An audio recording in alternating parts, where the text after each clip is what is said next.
I'm Mia. My student number is 80441029. I'm freshman. The title of speech is The Enchanting Music of Sign Language. Piano.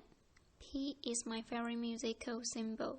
It means to play softly. If you are playing a musical instrument and you notice a P in the score, you need to play softer. 2 Ps, even softer. 4 Ps, extremely soft.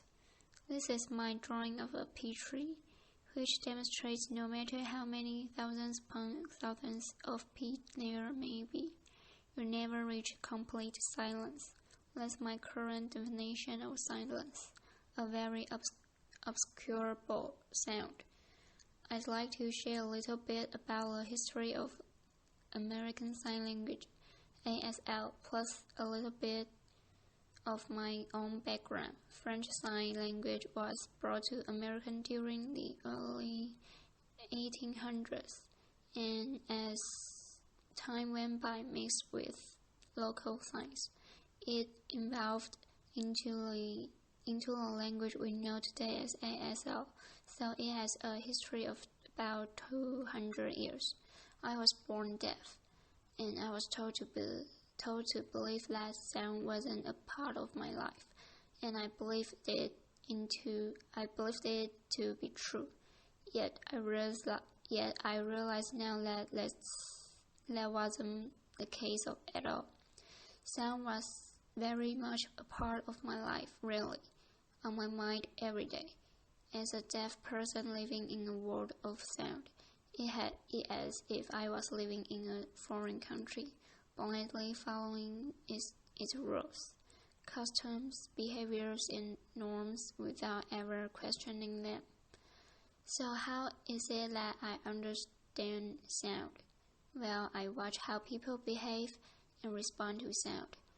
You people are like my loudspeakers and amplify sound. I learn and mirror that behavior. At the same time, I've learned that I create sound and how people respond to me. Thus, I've learned, for example, don't slam the door. Don't make too much noise when you're eating from the potato chip bag. Don't burp, and when you're eating, make sure you don't scrub your utensils on the plate. All of these things I term sound etiquette. Maybe I think about sound etiquette more than the average hearing person does. Hyper-vigilant around sound, and I'm always waiting in eager, nervous anticipation around sound about what's to come next. Hence this drawing TBD, to be decided, TBC, to be continued, TBA, to be announced, and you notice the staff. There are no notes contained in the lines. That's because the lines already contain sound through the subtle smudge and smears. In deaf culture, movement is equivalent to sound. This is sign for staff in ASL. A typical staff contains 5 lines. Yet for me, signing it with my thumb sticking up like that doesn't feel natural. That's why you'll notice in my drawings, I stick to 4 lines on paper. In 2008, I had the opportunity to travel to Berlin,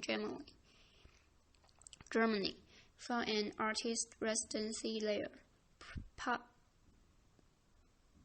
Prior to this time, I had been working as a painter. During this summer, I visited different museums and gallery spaces, and as I went from one place to the next, I noticed there was no visual art there.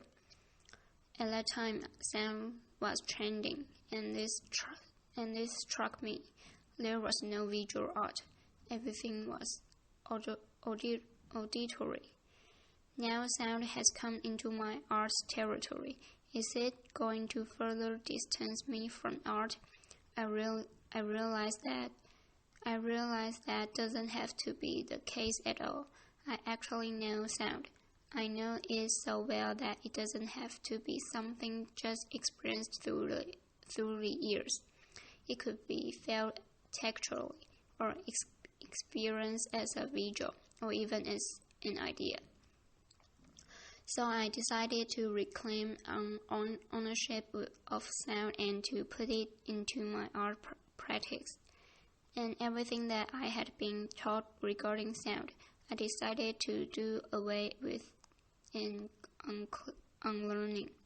I started creating a new body of work, and when I present this to the art community, I was blown away with the amount of support and attention I received. I realized sound is like money, power, control, social currency. In the background of my mind, I've always felt that sound was your thing, a hearing person's thing, and sound is so powerful that it could either disempower me and my artwork, or it could empower me. I chose to be empowered. There's a massive culture around spoken language, and just because I don't use my literal voice to communicate, in society sees it as if I don't have a voice at all. So I need to work with individuals who can support me as an equal and become my voice. And that way I'm able to maintain relevancy in society today. So at school, at work, and institutions, I work with many different ASL interpreters, and their voice becomes my voice and identity. They help me to be heard, and their voices hold value and currency. Ironically, by borrowing out their voice, I'm able to maintain a temporary form of currency, kind of like taking out a loan with a very high interest rate. If I didn't continue this practice, I feel that I could just fade off into oblivion and not maintain any form of society currency. So with sounds as my new art medium, I delved into the world of music, and I was surprised to see the similarities between music and ASL. For example, a music note cannot be fully captured and expressed on paper, and the same holds true for concept in ASL.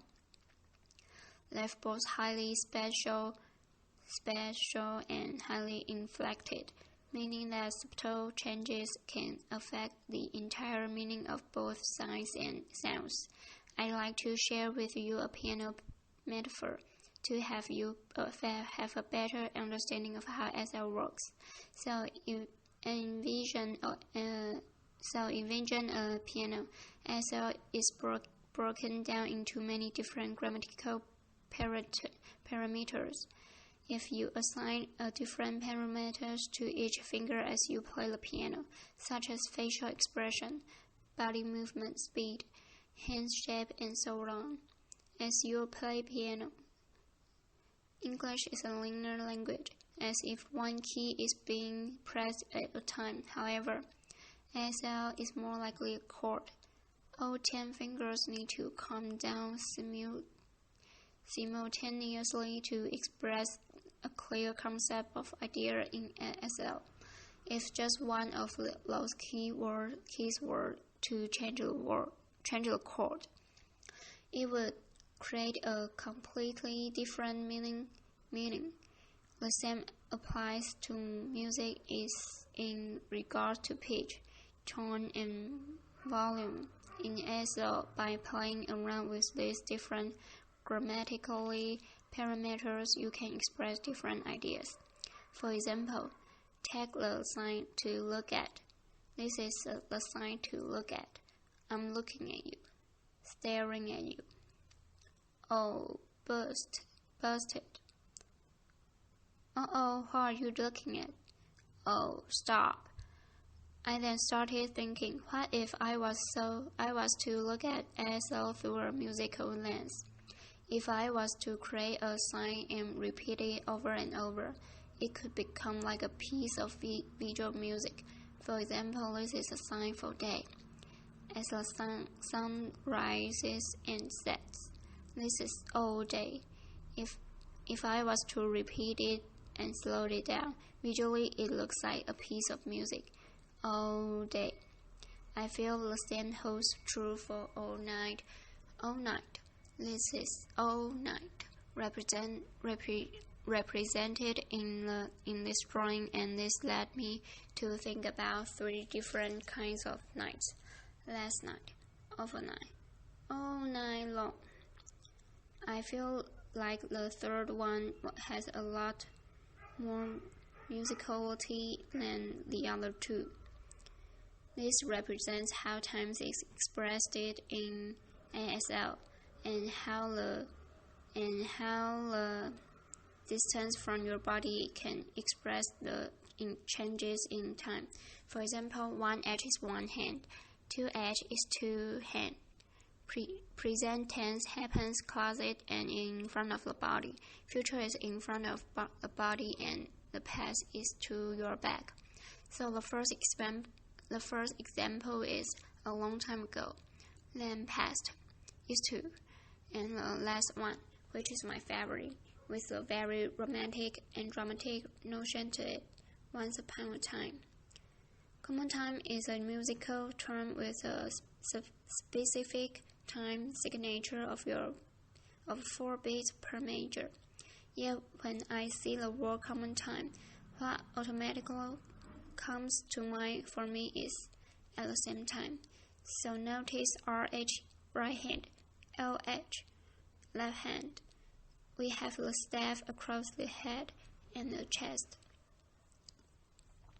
I'm now going to demonstrate a hand shape called the flash claw. Can you please follow along with me? Everybody hands up. Now we're going to do it in both the head and the chest, kind of like common time, or at the same time. Yes, got it. That means to fall in love in International Sign Language. International Sign Language, as a note, is a visual tool to help communicate across cultures and sign language around the world. The second one I'd like to demonstrate is this. Please follow along with me again. And now this is colonization in ASL. Now the third. Please follow along again and again. This is enlightenment in ASL. So let's do all 3 together. Fall in love, colonization, and enlightenment. Good job, everyone. Notice how all 3 signs are very similar. They all happen at the head and the chest, but they convey quite different meanings. So it's amazing to see how ASL is alive and thriving, just like music is. However, in this day and age, we live in a very audio-centric world, and just because ASL has no sound to it, it automatically holds no social currency.